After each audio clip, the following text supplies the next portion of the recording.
Welcome to the Queen's Lair, a lifestyle podcast. Get inspired by our latest tips and information about small business, entrepreneurship, natural hair, travel, food, and even relationships. Stay tuned for another great episode. I am your host, Renée Patrice. Macy's After Christmas sale has all the stuff Santa missed. Get an extra 20 or 15% off with your Macy's card or pass. Treat yourself to 25 to 45% off fine jewelry. Dresses that almost never go on sale are 25% off. And get an extra 30% off men's basics when you spend $50. Now through January 1st at Macy's. Savings off sale prices, exclusions apply. Macy's Star Rewards now offers perks everyone can love no matter how they pay. Sign up for free in-store or at Macys.com/Star Rewards. Blog Talk Radio.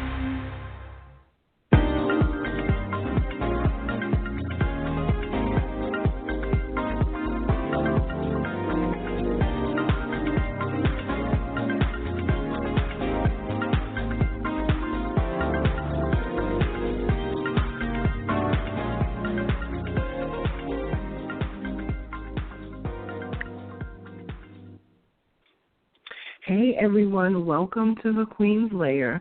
This is Renée Lowe, your host, and I am the CEO of OnyxQueen Media and the curator of Blackberry Naturals. OnyxQueen Media is a boutique branding and event planning firm, and we are based out of the Atlanta metro area, and we have satellite offices in New York, D.C., and also in Chicago. Welcome again. I know that we are winding down the year. I cannot believe that we are already 1 week through December. We've got like 3 weeks left until 2017. That's like unbelievable to me. I can't believe how fast everything is moving. But speaking of that, I know that a lot of people have seen the memes that are going around on Instagram talking about the people that you are not messing with, and I'm cleaning it up because it was a little bit more sorted than that, but I'm saying the clean version. The people who I'm not messing with in 2017. So I thought that was kind of funny because there was a whole lot of different memes going around. My favorite one is with Prince, and his face is, given the side eye, and it has like the little the wording on there, which is so hilarious to me. But I wanted to, I thought about it because I saw that meme last year, and I thought about it. I said, you know what, I need to do a podcast on this and talk about a few things. Well, I'll tell you who I'm not messing with in 2017, and here is my top 3 list. And I must mention, this is geared towards the entrepreneur, and you guys know exactly what I'm talking about. Number 1, the first person that I'm not messing with in 2017 is the slacker. We all know who the slacker is. This is the person who never wants to do the work, but wants to get equal parts of the credit. I will tell you this. I'm great with working in groups. I love working on group projects, but at the same time, I do have an issue with working on group projects because I'm always the person who is kind of like the organizer because that's naturally who I am. So I'm the fixer, I'm the organizer. And then there's a couple other people who I gravitate to who are more the numbers person, and then the one that kind of caps it and puts it all together. And we are usually the workhorses. Those people are usually the workhorses, and then you have the 2 or 3 stragglers who just slack the whole way through. So when I was in school, even as a kid, but I would say even more in college is the ones that I remember the best, is, when you had like a group project or you had to work on something or whatever, and you would get like a group grade. It was always frustrating to me because I always knew that we could get an A in whatever it is that we were doing, but we would get a B or a B minus or something like that because there was always a couple people in the group who just flat out decided that they were going to slack. They weren't going to do their part of the project. I remember being a part of a project in my psychology 101 class in college, And I'm telling you, this guy that was a part of it, he didn't even do his part of the assignment, like at all. And the only reason why we got a B is because everybody else was so on point in the group, you know. So it was very disheartening. It was like you didn't even try, you know. So I love working on group efforts, you know, to get things done, especially when you're trying to help people who need the help. And, I mean, this could be anything. It could be work. It could be charity, whatever. I love it.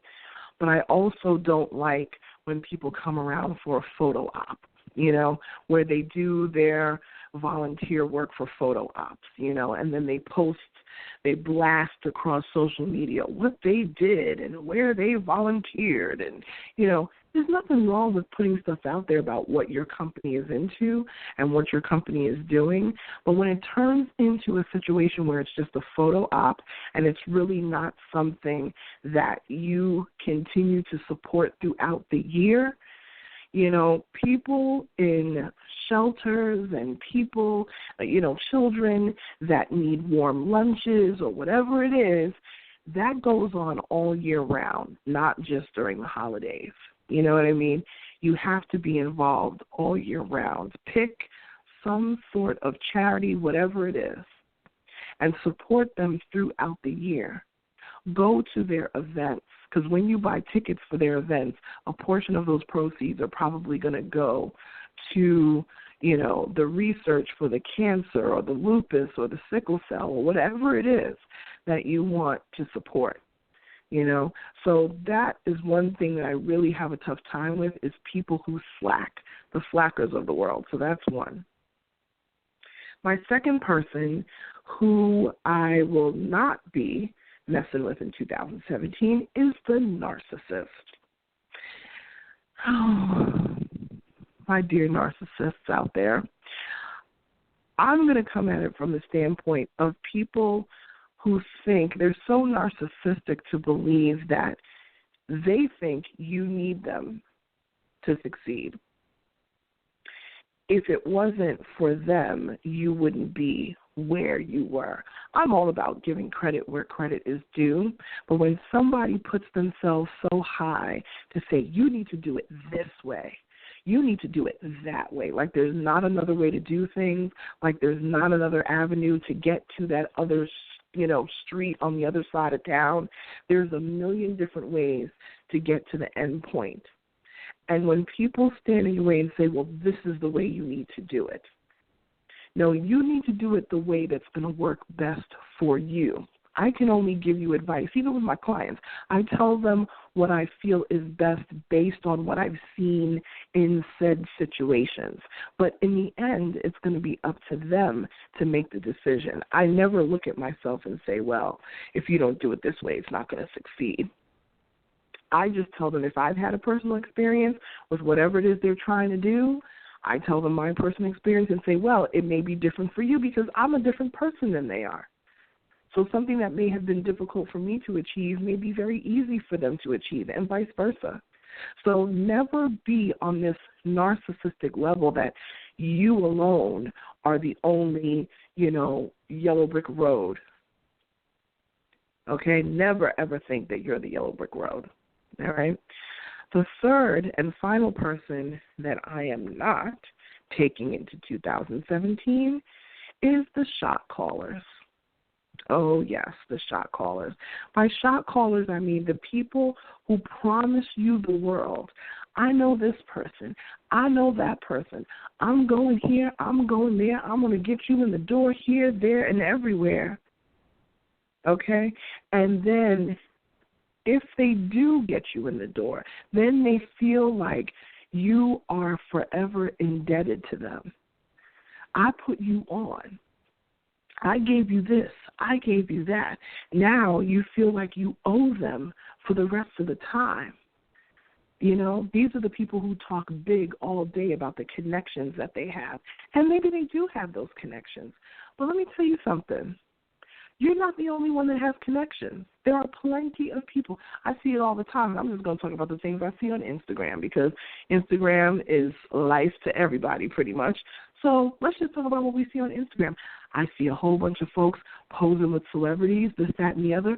Just like you were posing with a celebrity, there are 50,000 other people on Instagram posing with celebrities too, or have an inside track somewhere, or a phone number to some producer, or, whatever the case, or an email to somebody's manager.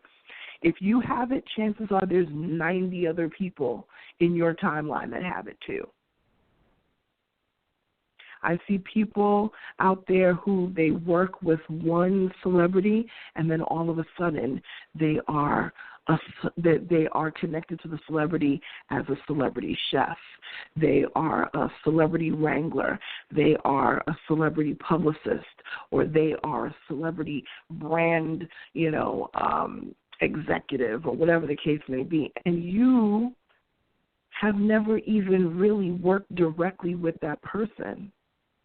I'm in a group on social, I won't even say what it is, but I'm in a group on social media, and we get to talking all the time.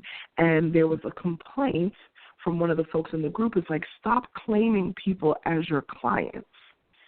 If they do not work with you on a regular basis, you cannot call people your clients when they belong to somebody else. When they work with somebody else, and say belong, that may not be the best word, but when they work with somebody else and they pay somebody else a fee. If you got called in on an event, you cannot say that this was your client. You can say that I worked this event, but you cannot call them a client, because clients are people that you have contracts with, and not just even a one-off contract.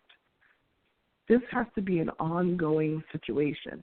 I have 11 clients that I do work for every single day, and I have contracts with each of them. Those are my clients. I work with probably 30 or 40 other people during the year, a mix of celebrity folks, a mix of VIPs, a mix of whatever it is, political types throughout the year, outside of my clients. But I don't call them my clients. It was a job. It was an event that I just happened to be a part of, even if I planned the event and hired a celebrity or hired a singer, or, that's happened as well, where I've hired, R&B singer that you hear on the radio every day, So the fronting and the stunting and the shot calling, not necessary. Just be who you are. Don't promise a whole bunch of things, and then even if you do something for someone, whatever, don't act like, well, I helped you out, and you owe me. That shot caller, baller type thing is not necessary. Just be who you are. Stay in your lane. Narcissists, trust and believe there are many ways to the road and end game of success. So many roads. That, and I guarantee you, 95% of those roads will not include you. I had someone contact me last year doing my annual Pink Leaf Retreat. And for those who don't know, I am, I said in the beginning, I'm the curator of Blackberry Naturals, which is a natural hair entrepreneur networking group for women. And we do a breast cancer awareness event every year in October. So we do like a little getaway weekend. We learn about wellness and health and, talk about getting tested for breast cancer and a whole lot of other business things and what have you. I had someone contact me that they wanted their client to be a part of the event. And they're basically trying to sell me on it that my event, your event's going to be sold out if you have this person there. And I thought to myself, my event is sold out every year, no matter if I have high-profile people or not. Never think that your success hangs in the balance of one person. And remember, the slackers are going to do nothing but drag you down. Now is the time before you go into 2017 to start cleaning house and get the right people on your team. But those are the 3 people who I'm not messing with in 2017. So think about your list. Who are you, or what are you not bringing into 2017? That's all we have this week. Find us on the web at OnyxQueen Media, and also our website, www.onyxqueenmedia.com. We will talk to you next week. Bye.